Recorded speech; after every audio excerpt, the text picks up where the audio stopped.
Hello, welcome to English Reading by Hidemi Woods.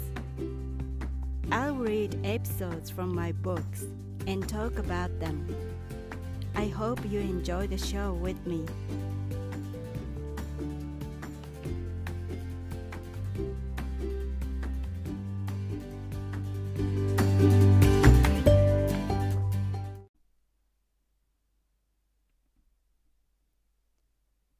Hi, I'm your host, Hidemi Woods.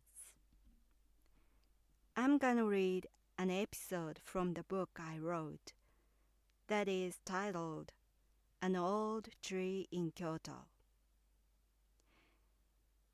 Today's episode is called A Test of Courage. It's about an annual event of my hometown in my childhood.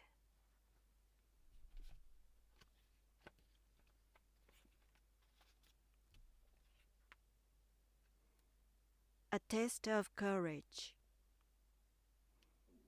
In my hometown, there used to be a night for a test of courage for kids in summer when I was a child.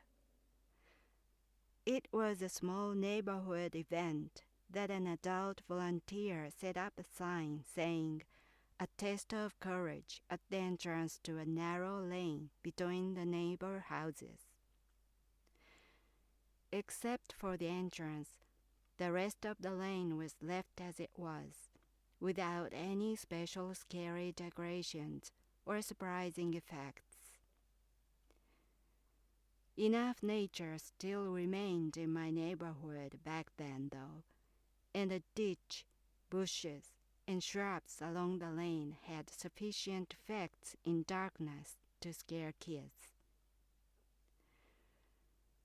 One summer dusk, I heard my grandmother call me urgently when I was playing in the yard. She grabbed me and ran into the house, escaping from something. It was a ball of fire drifting above us. That was the first time I'd ever seen a will-o'-the-wisp, and I haven't seen one since. But to my family, seeing a will-o'-the-wisp wasn't so rare. My grandmother once saw it perch on a side mirror of a parked car in front of our house. Scientifically, it's said that a will-o'-the-wisp is some phosphorus-related phenomenon. Near our house, there was a graveyard where we had buried the deceased from generation to generation, which is now banned by law requiring cremation, and we believed it had to do with the will-o'-the-wisp. I had plenty of natural scary materials in my childhood.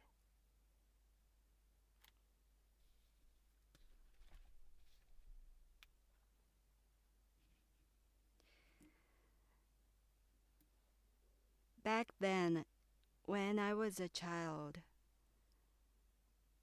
around my house were all fields or rice paddies or woods and shrubs.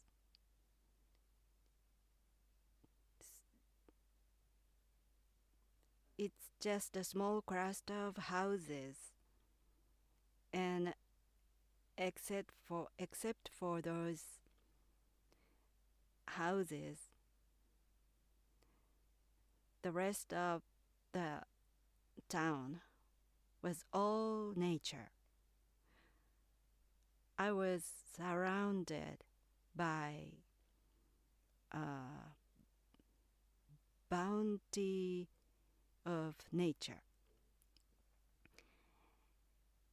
And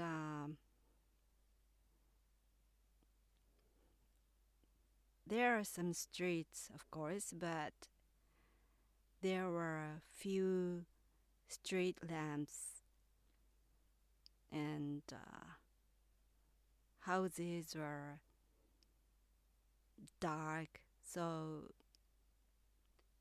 after sunset, it was almost completely dark. And as a child, it was scary enough after dark. So my neighborhood was like a perfect location for a horror movie or something, because it was quiet, dark, and just full of trees and shrubs. So there was no need for additional decorations to scare kids when the summer event was held.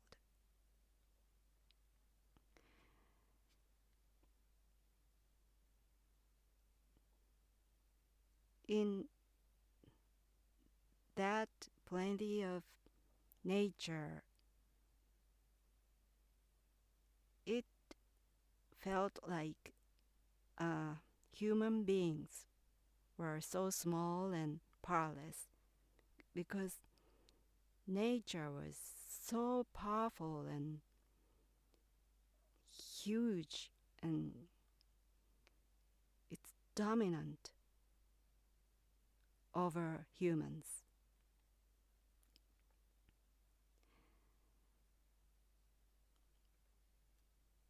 And my neighborhood was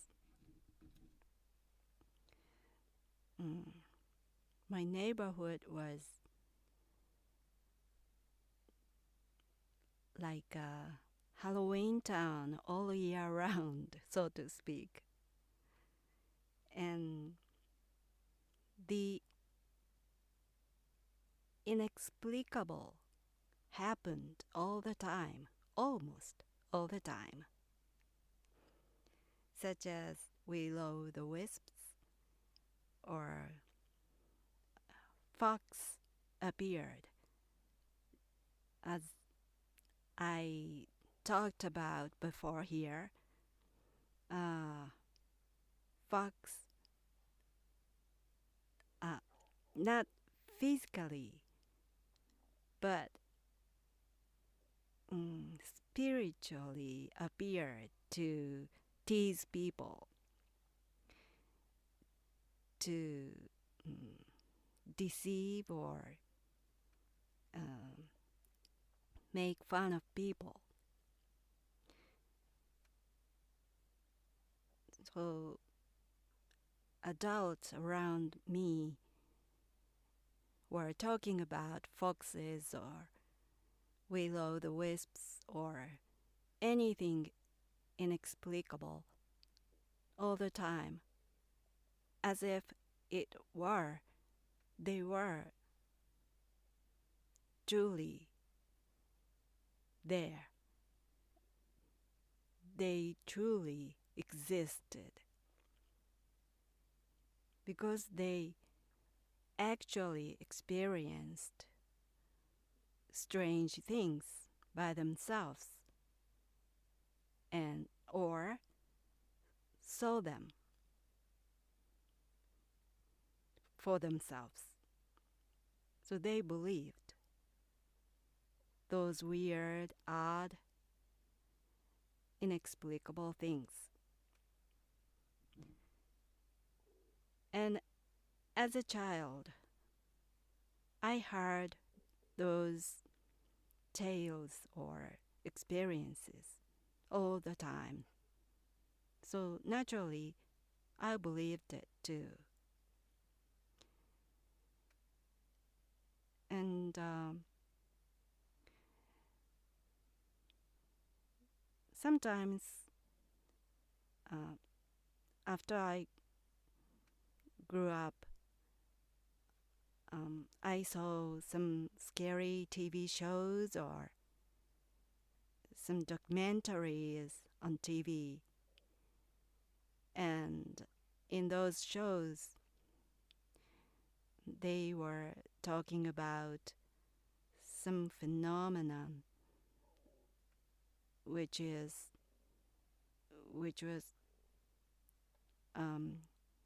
are hard to explain, hard to believe its existence or something.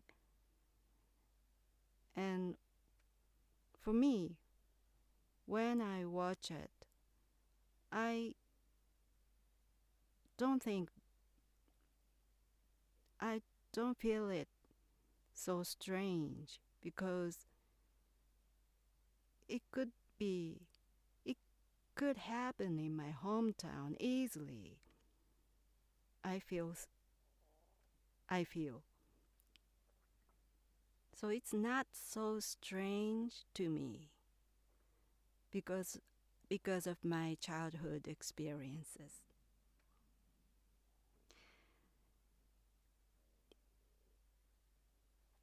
If you lived or if you visited my hometown, you would believe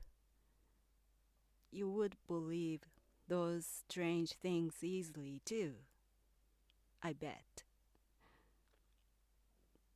The atmosphere, the surroundings of my hometown had that kind of effect on you to believe the inexplicable easily. If you took one glimpse of my hometown, you would be convinced those things would happen here.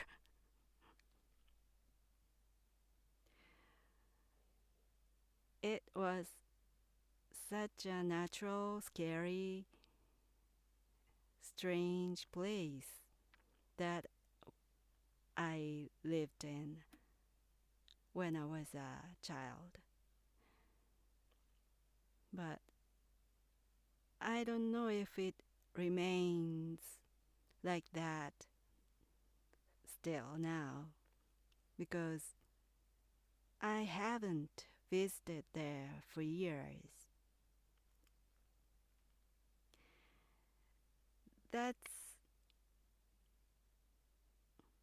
because my parents sold my house due to the financial difficulty. They had to sell the house, the land that they had inherited from the ancestors. And they moved out the town.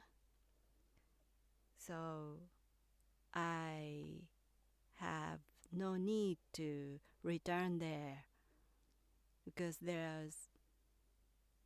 there's no house anymore. Our house is demolished and the land is empty now. So it's the scary place has gone forever.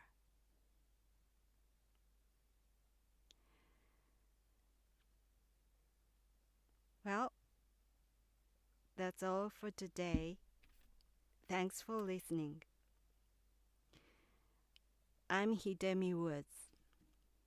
I hope you join me again soon. Take care and be well.